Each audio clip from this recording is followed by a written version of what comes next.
मैंने आपका कपिल शर्मा शो के कई सारे सेट्स देखे हैं। मैं अभी रिसेंटली वो वाला देख रहा था जिसके अंदर Akshay Kumar, Nora Fatehi, Sonam Yes, Bajwa, yes, वो yes. वाला जिसमें आप बोल रहे थे कि मैं कमेडियन हूँ, राइट?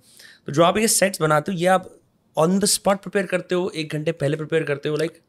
नहीं, प्रिपेयर तो एक आधा दिन पहले होता है, लेकिन उस शो की फॉर्मेशन बहुत टाइट है। जैसे मेरा और कपिल का बैंटर होता है basically. Live on the spot, spontaneous. हाँ, नहीं स्पॉन्टेनियस, मैं भी बोल रहा हूँ कि अब कपिल के पास भी लाइनें हैं, मेरे पास भी लाइनें हैं, लेकिन हमने रिहर्सल नहीं की हुई।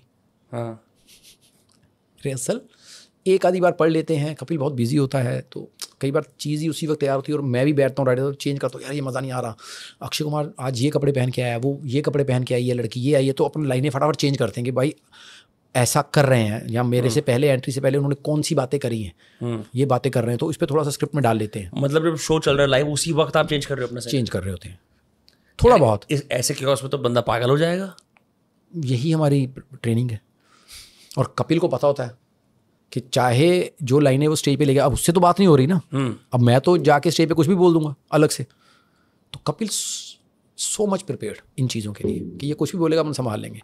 फिर वो हमारी इम्प्रॉम्प्टो बातें निकलती हैं। सो देन जो आप बोल रहे हो ना कि इम्प्रॉम्प्टो, फिर स्क्रिप्ट जाती है इम्प्रॉम्प्टो, कि मैंने कुछ बोल दिया, फिर कपिल उसका जवाब देगा, फिर कपिल ने कुछ बोल दिया, फिर मैं जवाब दूंगा, फिर स्क्रिप्ट पे आने पे हमें टाइम लग जाता है वापस। And this is because of chemistry. Yes, मेरी और कपिल की। तो आप बेसिकली टीवी पे कितने साल से आ रहे हो? हाँ, मैं एक बात बताऊँ, कपिल की केमिस्ट्री से याद आया, शायद जो बात मैं कपिल को बोल सकता हूँ। अगर आपको इस पॉडकास्ट की छोटी छोटी झलक देखनी है तो उसका क्लिप्स को सब्सक्राइब करें। वो कोई और बोल भी नहीं सकता। मतलब उस लेवल का हिट लेना, हाँ, या एक तरह से मतलब मजाक करना। मजाक करना। हाँ, क्योंकि हम बचपन के दोस्त हैं, लोग इस बात को समझ सकते हैं कि ये बचपन के दोस्त हैं, ये आपस में इतना बात कर सकते हैं। हाँ, और अगर आप कभी भी कपिल के शो में देखोगे तो इतना बड़ा बैंटर मेरा और कपिल का ही होता है, वरना बाकी आर्टिस्ट का कपिल शांत हो जाता है, भाई तुम कर लो, खेल लो। तो वो आप देखोगे जो गेस्ट आते हैं उनके साथ खेलते हैं, चाहे कृष्णा हो, कीकू हो, सुनील हो, वो गेस्ट के साथ ज़्यादा इन्वॉल्व होते हैं। मैं आऊँगा, मैं गेस्ट से कम इन्वॉल्व होता हूँ, कपिल से ज़्यादा होता हूँ।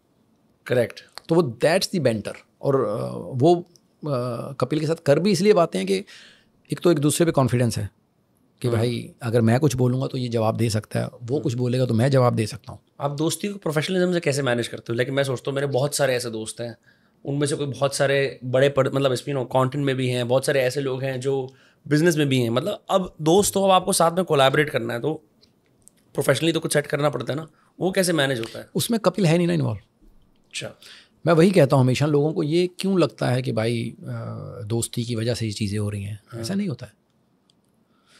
दोस्ती की वजह से आप एक बार किसी को सपोर्ट कर सकते हो, या एक बार आप किसी को बोल के ला सकते हो कि भाई इसको लाओ। अगर आप वहाँ वर्क नहीं करोगे तो फिर वो भी नहीं कर सकता, चाहे वो किंग ही हो, क्योंकि फिर वो चैनल है, ऑडियंस है, प्रोडक्शन हाउस है, क्रिएटिव टीम है, चैनल की क्रिएटिव अलग है, प्रोडक्शन, तो फिर वो सोचते भाई ये वर्क नहीं कर रहा बंदा, तो नहीं हो सकता। तो वर्क तो आपको करना पड़ेगा। जो स्टार्स आते हैं वो अपने खुद के जोक्स लिख के लाते हैं, या वो भी नहीं, मोस्टली इम्प्रॉम्प्टू होता है। सब इम्प्रॉम्प्टू?